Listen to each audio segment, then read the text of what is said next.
Financial Officer of the City of Staunton, and it's actually very unique in Staunton because it's City of Staunton and City of Staunton schools, and it's been like that since 2012. So a little over 12 years, we have that shared service. We manage the financial management and operations, both entities. We're located on the third floor of this building, straight across from the elevators. And we do have two employees. One is at Rick's window there to the left, and then Shelly is in the office where the registrar used to be. We made that move so that the registrar could be out of the way of people coming to pay their bills or meeting with Commissioner of Revenue, and so we put them at the other end so that they could have more space. It's a big voting year. So this is my staff, and this is one of the reasons I absolutely love my job, because we have a great team here. I have 3 direct reports directly under me. Cindy Fitzgerald has been with the city for well over 20 years. She's the Assistant Director of Finance. Chad Horvat is the Business Manager, so he's over purchasing, insurance, risk management. And then Jen Chandler is the Accounting Supervisor. So these are some of the responsibilities of the finance department. First of all, it's the accounting and the budget of both entities. And that also includes the audit. Accounts payable for both. The preparation of the annual comprehensive financial report. That is basically our financial statements for the city and the schools. Capital planning. Cash management and reconciliation. We actually have 6 bank accounts with Truist. And we have to reconcile those every month before the end of the next month. We have grant administration on both the city and the school side. Debt issuance and credit analysis, keeping track of how financially healthy the city is. What are our credit ratios? Can we issue more debt? Is it a good idea, a bad idea? Kind of thing. Health insurance accounting, we are self-insured, the city of Staunton, so we have a health fund where all the premiums go in from the employees and the school and city share, and then the claims go out. And so we have to make sure that we're charging the right amount for the premium so that we have enough to cover the bills at the end of the month. Payroll preparation for both city and schools. Procurement and purchasing for both. Risk management, the sale of surplus property, and then utility billing and collections, and that includes water, sewer, refuse, and stormwater. There are 2 awards of excellence for the GFOA. We've received the budget award, and then for our annual comprehensive financial report, we've received that one ever since 1985, so a long time on the financial side. So the budget process, it feels like it never ends, but it starts in October. We had our kickoff CIP meeting today. The CIP is the first step in the budget. CIP is large projects, think things like over $100,000. And it's all the funds, not just the general fund, but water, sewer, stormwater, and then we have the school piece of that too. So we meet with each department to see what their needs are. We usually have those meetings around December. And typically the city manager and the assistant city manager will sit in those meetings with me. We have a revenue team that includes the 3 that you have heard from so far, and then the city manager and assistant city manager. Those 3, they bring in the money. I'm mostly about spending the money.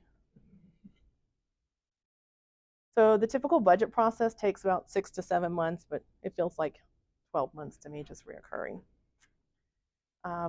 The budget has to be adopted by City Council, and that usually happens about the end of April. And so this is on our website if you ever want to check it out to see when you want to come and give your input or listen to what's being discussed with City Council. There's a couple of joint work sessions that we have with schools and city together also. So I want to talk a little bit about fund structure. General fund, think of it as the day-to-day operations of the city: public works, police, fire, finance. Proprietary funds they're meant to be self-sustaining when they're funded with user fees. So water, sewer, stormwater, refuse, those kinds of things. They don't rely on taxes. General fund, that's where your tax money goes. These are user fee based and they are self-supporting, meaning your taxes should not go over there to support those. And then there are special revenue funds that we use for like running our grants in and out of. And so the general fund, this is the makeup of the general fund. Our largest expense as a city is for our schools. And then the second largest is public safety. Included in public safety is police, fire, the jail, the juvenile detention center, the animal shelter. Those are the largest ones that make up that category. So how much is Staunton's general fund budget? For FY25, it was 73.5 million. And just so that you know how that compares to other cities around us, Waynesboro is 65.7 million, and Harrisonburg is 171 million. So the school funding formula was something that was recently adopted to help make it more predictable and to take the objectivity out of determining how much we're going to give our schools for their operating budget. And so this was signed in August of 2022, and it uses a 2-year audited data. So it's not based on what we think we're going to get for meals tax or what we think we're going to get for sales tax. It's based on these were your actual audited figures. The formula was first used in the 2024 budget, and it relies heavily on property taxes. They want it to be predictable and reliable. They did not want it to be based off sales and meals tax because they thought those things were too susceptible to economic changes. And so 53% of real estate and property taxes ultimately end up in the school budget. And as you see, other local taxes, which would include like business license and things like that, is about 12% over that 2-year average. So another big part of what I do is the capital improvement plan. This is a 5-year plan. And we have a team of committee members that's made up of a lot of department heads in the city.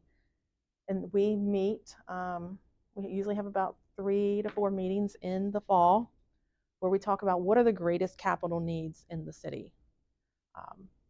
And we have a capital sheet that they fill out that they talk about the cost, if it's a multi-year project, what year that will fall into.